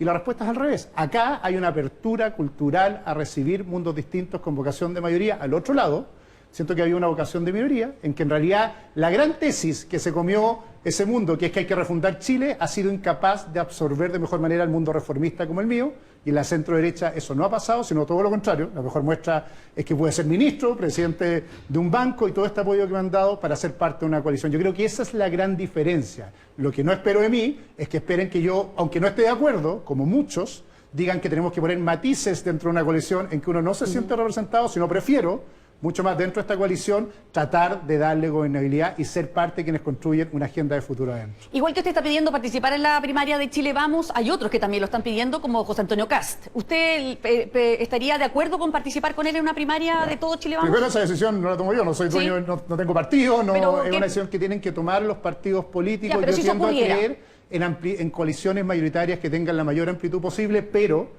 que la manera de entrar, y eso ha sido parte de la conversación que yo he tenido con los partidos, sea con agendas, no con personas. Es decir, ¿por qué usted quiere ser parte y qué mínimos está dispuesto a respetar acá adentro? Lo primero... ¿Pero se sentiría cómodo en una primaria con depende de una forma. Hoy día me resulta un poco incómodo porque ha sido muy duro, yo fui ministro, básicamente con la agenda que alguna vez construimos como gobierno, pero vale una conversación para saber si en realidad podemos construir agenda hacia adelante o no podemos construir agenda hacia adelante, o si mínimos para mí, la tolerancia a la migración, la tolerancia a la diversidad sexual son parte del respeto mutuo en una coalición de futuro. Si es así, podemos construir acuerdos futuros. Como te digo, no soy el dueño del partido, ni participo en un partido para definir si sí o si no, pero creo que tenemos que conversar mucho más de los por qué queremos estar en la misma coalición que algo que está tan de boga, que es un juntémonos todos, aunque pensemos distinto, porque de esa forma podemos ser gobierno. Creo que ese fue el error que me terminó a mí, por lo menos, excluyendo o saliendo de la nueva mayoría en su minuto, que juntamos a todos, comunistas, todo lo que hubiera ahí, aunque no tuviéramos una agenda común para el futuro de Chile. Se lo pregunto porque si usted no gana la primaria y sale otro, me imagino que usted estaría dispuesto a trabajar por Mario Desbordes, por Evelyn Matei, por Joaquín Lavín o por Cast. Sí, insisto, la hipótesis de Cast no está en la coalición hoy día. No está, Hablemos de los tres que está hablando, por supuesto. Orgullosamente trabajaría por ello, soy parte de una coalición. Me encantaría ganar yo, porque creo que represento una agenda distinta, pero obviamente cuando uno asume esta vocación de mayorías, finalmente tiene que aceptar que otros gobiernen. Insisto en el punto, Mónica, si uno dice cuál es la principal crisis, además de la social, la demográfica y la tecnológica, o el cambio tecnológico que estamos viviendo, que está viviendo Chile, es una crisis de gobernabilidad, atomización, caudillaje, lleno de gente que trata de armar proyectos solo, construcción de mayoría solo porque básicamente nos conviene para la elección siguiente, por lo menos en esas reglas a mí no me gusta participar, quiero ayudar a la gobernabilidad, pero en la medida que construyamos agendas comunes. Llevo menos de una semana de candidato, queda harto para inscribirse en la primaria y eso es lo que hemos estado trabajando y conversando con varios de los candidatos hasta el día de hoy, en que compartimos esta mirada reformista del futuro, que abandona un poco esta derecha de la resistencia a los cambios y que cree que todo tiene que seguir igual, pero que también tiene que ser capaz de construir una agenda para los próximos 4 años. Como es conocida su trayectoria de que estuvo en la democracia cristiana, apoyó la candidatura de Orrego, terminó peleada con él, se fue a la de Andrés Velasco, terminó peleado con él y terminó en la coalición de gobierno, ¿qué puede esperar la derecha de este proceso? A lo mejor también ¿podrían ellos esperar lo mismo? Mira, dos cosas. Esta pregunta es como recurrente cuando uno lleva 3 años de ministro, de vicepresidente de la Corfo, tú lo dijiste. Yo creo que básicamente lo que he hecho ya es prueba suficiente de dónde me siento cómodo en política. Me peleé exactamente por eso llegué al otro lado. La pregunta es si me peleo yo o otros se pelean conmigo. Esa es una reflexión bien de fondo. Yo, como persona de centro, tengo una convicción desde hace 4 años, por lo menos 5 años, que el proyecto de futuro tiene que construirse en esta alianza grande con la centro-derecha. Es lo que creo. A algunos no les gustó, algunos se quedaron al otro lado, algunos siguieron el camino, varios decidimos tomar este camino, no fui el único, y estoy además orgulloso de haberlo hecho viendo como así que creo que el reformismo se ha tomado la centro-derecha y al otro lado cada día más gana la tesis de que hay que reconstruir Chile y le roba un poquito el protagonismo a los ciudadanos, que tomé la decisión correcta, y esas reflexiones o esas decisiones que tomé en su minuto fueron las correctas para estar donde estoy. Si no fuera así, también te lo diría, pero creo que debí salirme de esos lugares, insisto en la idea del fanático de la barra. Si no era quedarse haciendo barra por algo que no creías, por principios que no compartías y sobre todo por una agenda que no compartías. Una de las cosas más fuertes que me pasó en el Congreso fue cuando alguien dijo livianamente, no son 30 pesos, son 30 años, lo que los chilenos quieren, que lo he escuchado tantas veces, gente izquierda, como esa soberbia intelectual de creer que hay un diagnóstico que comparten con los chilenos. Yo por lo menos creo que aquí hay una especie de evolución política que ha entendido que la democracia también significa darle protagonismo a los ciudadanos y sus demandas en la agenda. Sebastián Sichel, precandidato presidencial de Chile Vamos. Vamos a seguir conversando con él en un ratito más, pero antes tenemos que ir al Palacio de la Moneda. Ahí está Diego Quesada, tenemos novedades por parte del presidente. Diego. Hola, ¿qué tal? Buenas tardes. Sí, acá estamos en el Palacio de la Moneda, en donde han ocurrido distintas actividades y luego fue un anuncio durante la semana del presidente Sebastián Piñera de presentar un proyecto de ley contra el crimen organizado. Esto luego que ocurriera una de las balaceras en Maipú que tuvo una víctima fatal. Acompañado del ministro de Justicia, también del ministro del Interior, además de los jefes de Carabineros y también de la Policía de Investigaciones. El presidente Sebastián Piñera firmó este proyecto de ley contra el crimen organizado, una iniciativa legal que modifica el delito de asociación ilícita, que también, por otro lado, establece incentivos a la delación y se facilitan nuevas técnicas de investigación. Este proyecto de ley, en palabras del propio presidente Sebastián Piñera, modifica el delito de asociación ilícita en el Código Penal, reemplazándolo por dos figuras, la asociación delictiva y la asociación criminal, definiendo también en cada tipo cuál es la asociación, diferenciando también las penas al respecto. Fueron parte de las palabras que entregó el presidente Sebastián Piñera en este proyecto contra el crimen organizado, luego de los últimos hechos, entre otras cosas, esta balacera en Maipú. Fueron las palabras y el anuncio que hizo el presidente Sebastián Piñera acompañado de distintas autoridades acá en el Palacio de la Moneda.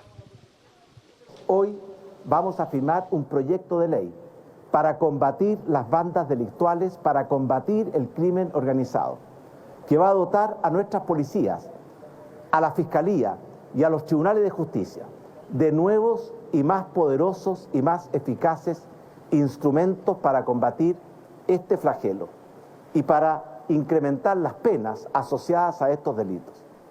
La asociación delictiva va a sancionar a quienes formen parte de una organización delictiva para cometer simples delitos, con penas de privación de libertad que van hasta los 5 años.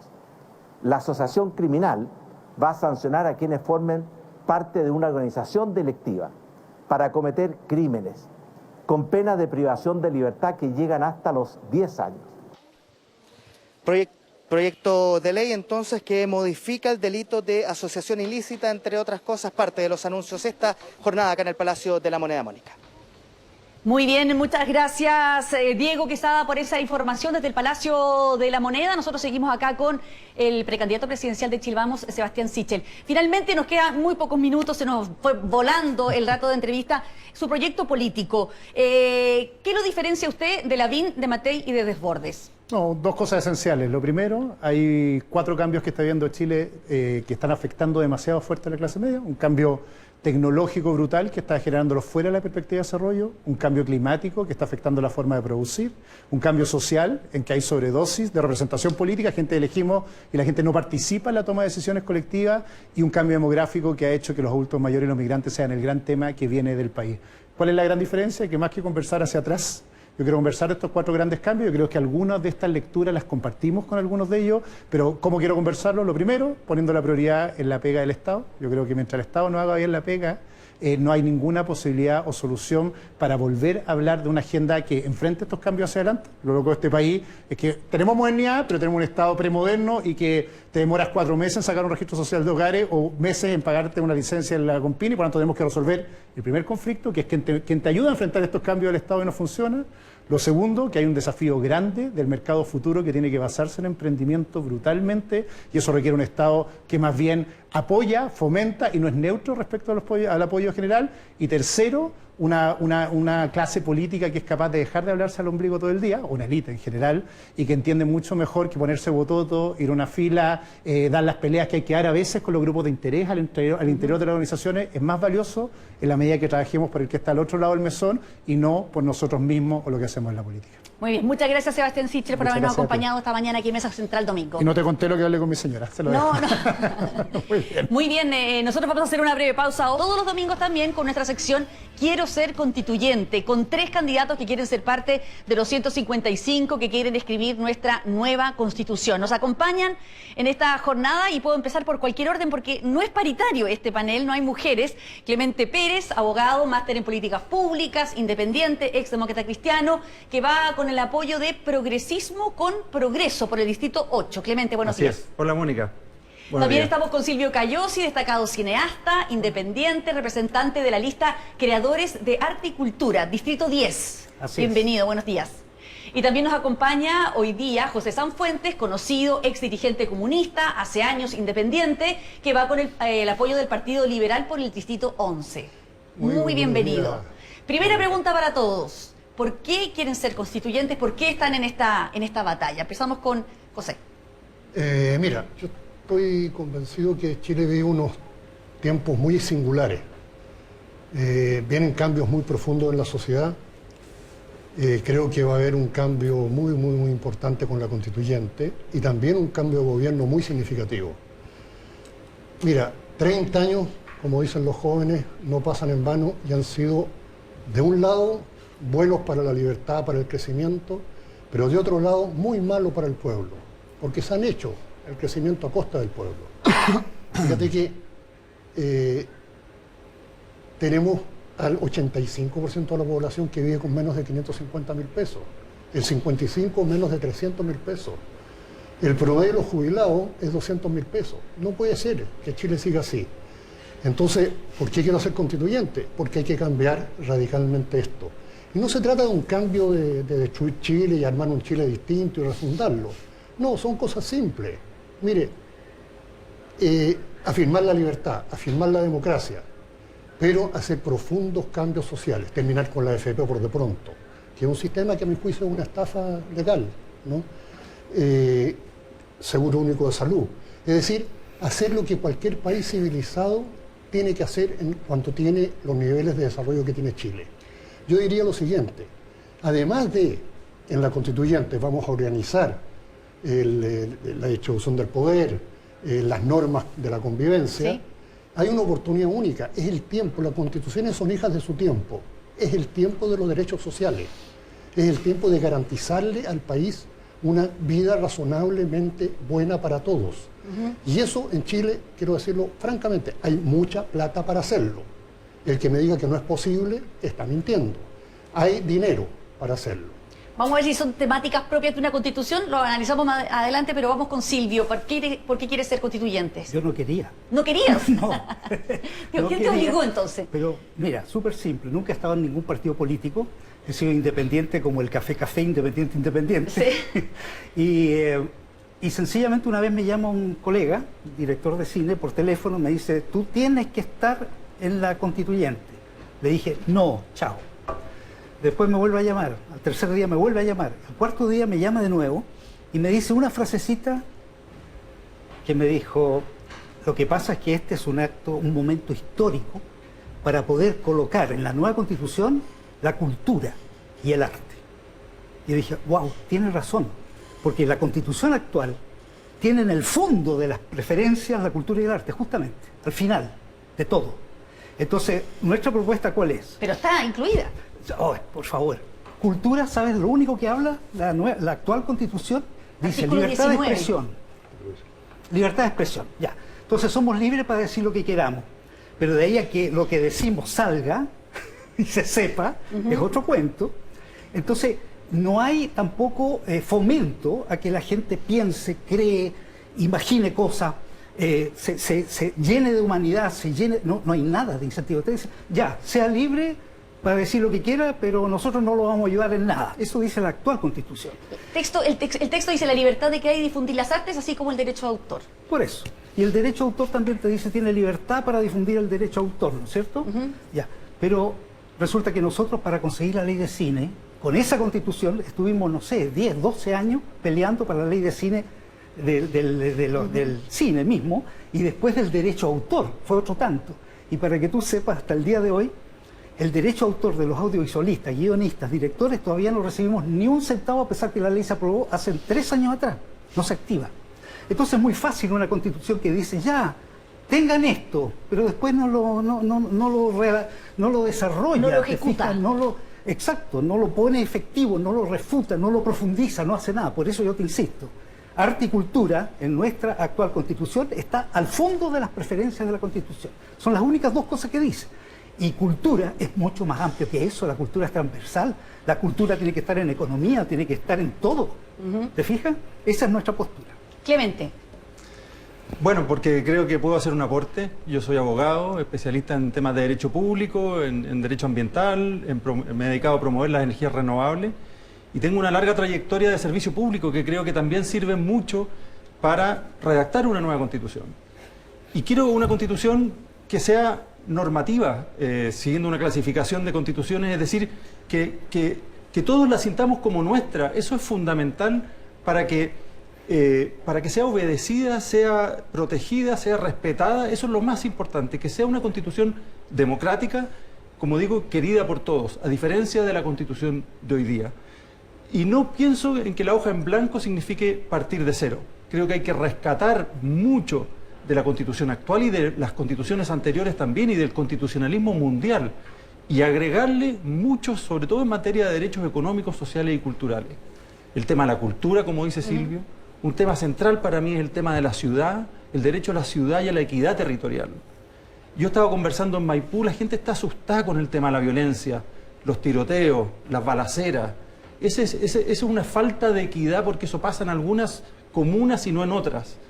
El acceso a áreas verdes, a servicios públicos, el derecho a la ciudad y al territorio, de que haya una cierta provisión de bienes públicos, si bien no va a estar exactamente en la Constitución, al igual que la cultura y otros, sino que tenemos que ver la forma en que la Constitución sea el guía, lo que oriente al Estado como proveedor de esos servicios, y que también las empresas privadas se ordenen en torno a, por ejemplo, un buen ordenamiento territorial. Es decir, creo que tenemos mucho por hacer, aprovechando de que vamos a poder redactar una constitución propia del siglo XXI. En ese sentido, ¿qué es lo que no puede faltar en esta nueva constitución, a tu juicio, desde tu punto de vista? No, lo que no puede faltar son todo el respeto a los derechos y libertades individuales que caracterizan el constitucionalismo mundial, ¿no es cierto? Eso está ahí. Me parece que afortunadamente sobre eso no hay mayor discusión. La gran discusión va a ser cómo incorporamos nuevos derechos. ¿Qué derechos? ¿Cómo le damos carne? ¿Cómo le damos sentido al Estado? Lo que nosotros hoy día constatamos es un gran deterioro y a lo mejor hasta un fracaso del Estado de Chile en atender a la gente, en tratarla con dignidad, en darle seguridad, orden público, acceso, como digo, a la cultura, educación, salud. Entonces, esa discusión va a ser muy importante. ¿Y cómo compatibilizar todo eso con las exigencias del orden público económico también? Es decir, un banco central autónomo, porque la inflación le pega a quienes, a los más pobres. Entonces, ¿cómo hacer esta constitución que soñamos, que acoja, que mantenga lo bueno del constitucionalismo mundial y que incorpore, ya que estamos redactando una constitución en el pleno siglo XXI, que no es un ejercicio que hacen todos los demás países, cómo incorporar los nuevos derechos? ¿Para qué decir el rol de la mujer, el rol de los pueblos originarios, el respeto, promoción de los pueblos originarios? Y vivimos en una crisis climática relevante. Hoy día estamos preocupados de la pandemia, pero vivimos una crisis climática relevante. La Constitución asegura el derecho a vivir en un medio ambiente libre de contaminación, pero eso es insuficiente. Necesitamos también sustentabilidad en el crecimiento económico, sustentabilidad intergeneracional. Necesitamos también que nuestras instituciones funcionen en términos de la carbono neutralidad, es decir, que nosotros como país seamos capaces de tomar un crecimiento económico sustentable que promueva a los emprendedores y que sea en pleno respeto con la protección del medio ambiente. José, hablaba Clemente de la hoja en blanco. ¿Hay algo de esta Constitución que tú salvarías? Mira, esta Constitución va a quedar como registro histórico de lo que no hay que hacer en Chile. Tú mencionaste el artículo 19. El artículo 19 es donde concentran los derechos y deberes ciudadanos. Es como el corazón de la Constitución. Yo sugiero leerlo. esencialmente lo que ahí se expresa es, mire, en Chile cada cual se rasca con sus propias uñas. Y eso es lo que hay que cambiar radicalmente. O sea, hay que unir a Chile, y es posible unirlo de derecha a izquierda, pero con un concepto básico, el bien común. O sea, lo que viene es una constitución del bien común. Y eso significa redistribuir el poder. ¿Ya? Significa cambiar mucho. Fíjate que lo que decía Silvio... Entonces, desde ese punto de vista, ¿qué es lo que no puede faltar en la Constitución a tu juicio? Mira, ¿Cambiar ese articulado? Mira, lo que te quiero enfatizar es que yo creo que vamos a llegar a acuerdo en torno a la concepción del bien común, así lo espero, donde los derechos sociales no pueden faltar bajo ninguna consideración. Es el tiempo, como ayer en los 90 fue el tiempo de la libertad, ahora es el tiempo de los derechos sociales, del bienestar de las personas. Y quiero decirte algo, a propósito de lo que comentaba Silvio de educación y cultura, hay miserables 25 líneas en educación y cultura, comparado con el tema de las ganancias, de la propiedad privada, del Tribunal Constitucional, que son páginas y páginas y páginas. Yo también recomiendo leer la Constitución actual y ver cómo se distribuyen los tiempos para cada tema. Y ahí uno va a ver que se han ninguneado. ¿Qué son las prioridades y qué no? Claro, ¿cuáles son las prioridades? Y se han ninguneado las prioridades del pueblo y las prioridades de la cultura, de la educación, de la salud, de las pensiones. Mira, lo que dice de las pensiones es increíble, es increíble. Usted habla de que se van a poner de acuerdo los derechos sociales. Sin embargo, su ex partido, el Partido Comunista, ha criticado esto de que sea a través de 2/3. Mira, yo encuentro que los 2/3 son positivos, porque recuerdo muy bien el tiempo del debate de la Constitución de Sudáfrica, ¿no? Y lo único que buscó Mandela fue integrar incluso a los adversarios en el nuevo país que estaba construyendo. Y los 2/3 permiten eso. Ahora, habrá materias, algunos dicen, mira, va a ser tan simple porque los 2/3 se van a poner de acuerdo solo en algunas cosas muy simples. Bueno, yo sugiero que si hay materias que sean muy significativas, que deban estar en la Constitución y que no haya acuerdo, concordemos en el reglamento de la constituyente que se haga un plebiscito de esas materias con un mínimo de 60% de aprobación, por ejemplo. O sea, el reglamento nos va a permitir. Pero en definitiva creo que los 2/3 son un valor para Chile. Y estoy convencido además que los grandes empresarios y parte de la derecha se están convenciendo que no pueden seguir, que Chile no puede seguir como está, que hay que cambiar, que la plata dulce para ganarla a través de las rentas de las minas y la renta indebida del dinero se acabó en Chile. Y hay que cambiar ciertas cosas fundamentales de la economía, de la sociedad, poniendo el acento en el bienestar. Llegó la hora del bienestar para todos. Sí, yo sé que tu plataforma evidentemente es el arte y la cultura, pero además de eso, ¿qué es lo que no puede faltar en la Constitución a tu juicio? A ver, un poco lo dije antes, ¿eh? Sí. Nosotros pensamos que la punta de lanza de todo lo que han dicho acá, que todo es importante, es justamente el elevar el nivel cultural de todo el país en el futuro más cercano posible. Porque sin eso vamos a seguir con las discusiones en donde no nos escuchamos, en donde nadie es capaz de oír al otro, donde funan, todo un tema casi de anticultura en el país. Y nos tiene al borde del abismo, esa es la verdad. Entonces, de verdad pensamos que aquí nosotros necesitamos que la Constitución obligue a los gobiernos de futuro a poner la cultura en primer nivel. O sea, poner la cultura desde los chiquititos, en la escuela. Pucha que es raro, fíjate, que en las últimas décadas, a lo largo de varios gobiernos, no uno ni dos, varios, han ido minimizando todo lo que tenga que ver con cultura. Han hecho desaparecer la filosofía, han hecho desaparecer la historia casi, dejan un poquito, han ido minimizando la educación cívica, han ido... Entonces es muy raro, es un país que va al revés de los países más desarrollados e importantes y felices del mundo. ¿Y con qué mecanismo se podría hacer más ejecutiva esas deberes o obligaciones que estarían reflejadas en la Constitución? Es lo que no pasa ahora. Es lo que te digo, el minuto que tú colocas en la Constitución la obligatoriedad de elevar el nivel cultural de todos, de los empresarios, de los políticos, de los trabajadores, de todo el mundo, ¿ya? Y vamos educando a las nuevas generaciones, empieza todo a mejorar. Mira, te voy a dar un ejemplo. Resulta que me metí en internet y dije, ¿cuáles son los países más felices del mundo? Lo pueden hacer, ¿ah? Aparecen 10, los 10 países más felices del mundo. Curiosamente, los 10 países más felices del mundo son nórdicos, todos son nórdicos. Entonces yo dije, a ver, ¿dónde está aquí la gran receta política, económica que los hizo fenomenales? de ser no solo más felices, sino que admirados del planeta. Entonces empecé a ver, resulta que hay monarquía, hay socialdemocracia, ¿no es cierto? Hay, ¿cómo se llama?, parlamentarismo. Todos son distintos en sus economías y en sus políticas. Lo único que tienen en común es porque hacen varias décadas atrás todos decidieron poner la cultura en primer nivel. Por favor, vean un documental maravilloso de Canal 13. Muy buena recomendación. Cultural, no, es que excelente el documental de Islandia. Sí. Por favor, véanlo, porque uno se queda plop. Cómo ese país que estaba en el medio del océano, que hace 40 años atrás no existía, es un país aislado en el medio del océano. Fenómeno islandés. Sí. Que lo único que tiene son rocas, volcanes y nada más. Y hielo.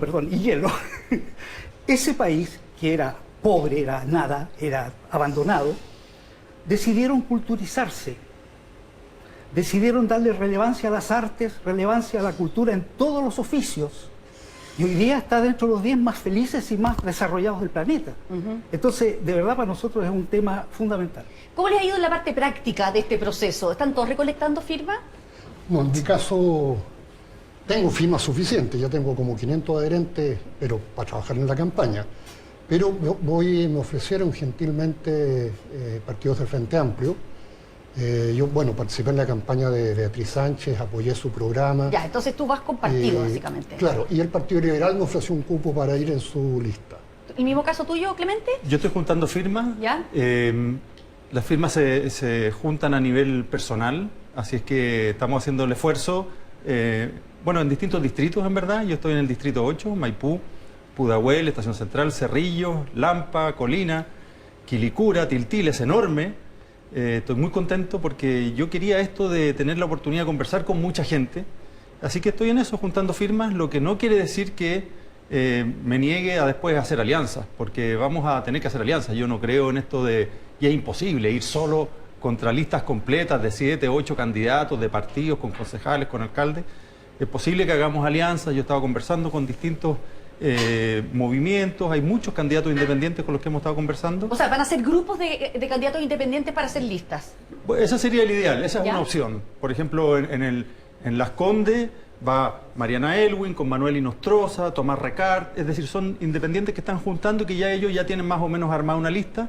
Yo estoy con Cristóbal Fernández y estamos buscando otros nombres, que es una posibilidad. Y si no, también estamos conversando con movimientos y eventualmente con partidos. Pero ahora lo interesante es que estamos juntando firmas, nos ha ido bien, es un distrito grande, como digo, es difícil porque estamos en cuarentena los fines de semana, que es el momento en que uno se saca los zapatos haciendo campaña los fines de semana, y ahora estamos encerrados.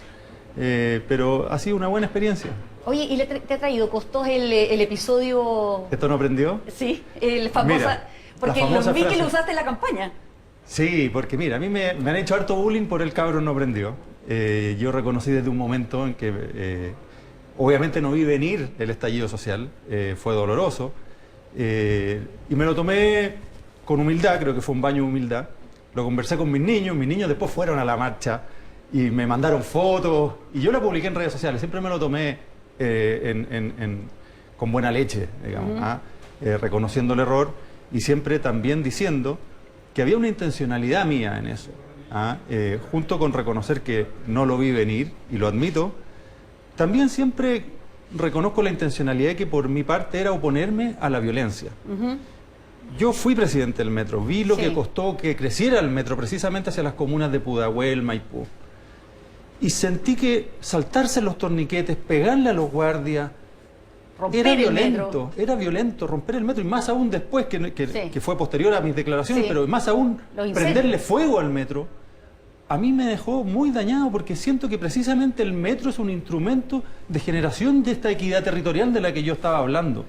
Entonces, ahí yo quiero ser súper enfático. Yo reconozco haber dicho esa frase que me ha penado más de un año, que me han hecho mucho bullying, me lo he tomado en buena, y por eso es que en la campaña incluso salgo diciéndolo. Sí. Pero yo reafirmo mi compromiso con la paz y mi rechazo con la violencia. Y a mi juicio, el que estemos en este momento expectante de cambiar la Constitución no es porque quemaron las estaciones del metro, es porque hubo una marcha de más de 1 millón de jóvenes donde estaban mis hijos pidiendo un cambio importante. Y es porque después, hace poco, el 80% de los chilenos votamos apruebo y convención constituyente, porque esa es la forma en que se hacen los cambios en Chile, con paz, no quemando las estaciones, no con la violencia. Esa es la forma en que queremos hacer los cambios. Y por eso es que yo, presa tal vez de mis palabras, porque no quiero aparecer como reaccionario, como fue ese meme, sino que al revés, siempre abierto al cambio, pero al cambio pacífico, es que hoy día soy candidato, y no soy candidato por Las Condes, donde fui candidato antes, donde están a lo mejor parte importante de mis redes, sino que voy por un distrito humilde, porque lo que yo quiero precisamente es conversar con la gente, conocer este estallido, conocer esta rabia, y representarlos bien, porque creo en el cambio, pero en el cambio pacífico. Silvio, eso también tú no querías, me decías, no querías ser constituyente, pero este debate de la violencia que plantea Clemente es bien interesante como un incentivo para participar en esta instancia que es netamente democrática, ¿no? A ver, mira, yo voy a decir algo para que me funen a mí, no a ti. ¿Ya? Resulta que todos aquellos que dicen que gracias a la violencia extrema ahora tenemos la posibilidad de tener una nueva constitución, etc. Yo estoy totalmente de acuerdo con él, no creo que es eso. Sí creo en la marcha de 1 millón de personas que fue citada, ¿cómo? No en violencia, fue citada sin banderas políticas, fue citada en amor, eso fue, y fue maravilloso, ¿no? Y después, ¿qué pasó? Empezaron la violencia. ¿Y qué pasó con las marchas? Empezaron a disminuir, ¿verdad? Ya. Entonces, lo que yo iba a decir, para que me funen harto, es que los que piensan así, de que es necesario la violencia para poder hacer cambios, bueno, Pinochet decía lo mismo. Pinochet, ¿qué decía? Hay un desastre en el país y tenemos que hacer cambio. Y para hacer cambio para hacer una tortilla hay que romper huevos. Esa es la frase de Pinochet, ¿no? Entonces, a mí me preocupa cuando empiezan a pensar de esa forma, porque es la forma como piensan todos los dictadores. Todos los dictadores de la historia han pensado exactamente así. Se justifican diciendo, no, yo los mato a todos porque yo sé, el resto no sabe nada. Ojo, ese pensamiento a mí me preocupa igual que a ti. Bueno, nos queda muy poquito tiempo para terminar. Mira, quiero darle los últimos segundos de libertad para que puedan decir lo que quieran. Respecto a 2 temas. Sí. Y quisiera leer una breve cosa sobre Mandela. ¿Ya? Mira, en Chile ya estamos cansados de represión y de violencia. Ambas cosas tienen que terminar y se alimentan mutuamente. Por tanto, esto es responsabilidad del gobierno y también de la oposición. No basta con decir, mire, no queremos más violencia, hay que parar la represión y hay que parar la violencia. Y esto, la oportunidad de la nueva Constitución y de las próximas elecciones que vienen, son una gran oportunidad. Quiero además decir que tan importante como los contenidos que vamos a discutir en la Constitución son cómo la vamos a hacer. Y en esto, la participación de la gente, el reglamento que implique que nosotros vayamos a las poblaciones, vayamos a las comunas, vayamos a los cabildos, escuchemos la opinión de la gente, escuchemos todo lo que se ha hecho. Chile con la Católica hicieron un tremendo trabajo para pensar Chile en el futuro. Es decir, es un momento de escuchar y de concordar, porque eso le va a dar legitimidad a la Carta Fundamental que queremos para todos los chilenos. Mira, me encantaría, sueño con que al final haya un preámbulo en la Constitución, ojalá de alguna poetisa chilena, que más o menos diga esto, que es el preámbulo de la Constitución de Sudáfrica. ¿Ya? ¿No? Dice, nosotros, el pueblo de Sudáfrica, de Chile, reconocemos las injusticias de nuestro pasado, honramos a aquellos que sufrieron en nombre de la justicia y la libertad en nuestra tierra, respetamos a los que han trabajado para la construcción y el desarrollo de nuestro país, y creemos que Chile pertenece a todos y todas que lo habitan, unidos dentro de nuestra diversidad. Para esto quiero ser constituyente, para cumplir ese sueño, que ya lo cumplieron con el liderazgo Mandela en Sudáfrica. Muy bien. Bonito. Silvio, tus 30 segundos, bonito lo que dijo. Muy bonito. Sí. Perdona. Tus 30 segundos para cerrar, porque ya estamos cerrando. Ya. A ver. ¿Necesitas firmas? No sé. Yo voy a hablar un poquito de las firmas, porque estamos en eso de las firmas y nos estamos encontrando los independientes, como el café que decía yo, independiente. Claro que tenemos una cantidad de obstáculos, aquí se mencionó eso, si no estás ligado a algún partido, casi tienes 0 posibilidad. Pero nosotros, como somos artistas soñadores, quijotescos, ¿no es cierto? Y entonces seguimos la pelea, solos. Nos han invitado 8 veces para que nos unamos a un partido independiente, pero que en realidad está ligado a algún partido. Y nosotros decimos, perdón, pero si el minuto que uno está en un partido, ese partido al final va a empezar a poner las reglas del juego. Nosotros queremos en nuestra cosa quijotesca y soñadora, y como un ejemplo de que hay que ser quijotesco y soñadores. Aquí se mira como un menosprecio eso. No, el país tiene que tener sueños, tiene que tener imaginación, creatividad para surgir. A los artistas nos ponen, ustedes tienen un hobby, ¿no es cierto?, del arte. Pero bueno, eso es lo que hay que enfatizar, ¿verdad? 10 segundos.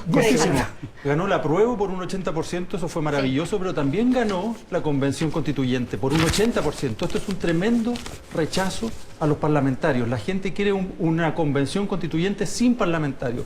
Esta es una especie de castigo a los partidos políticos.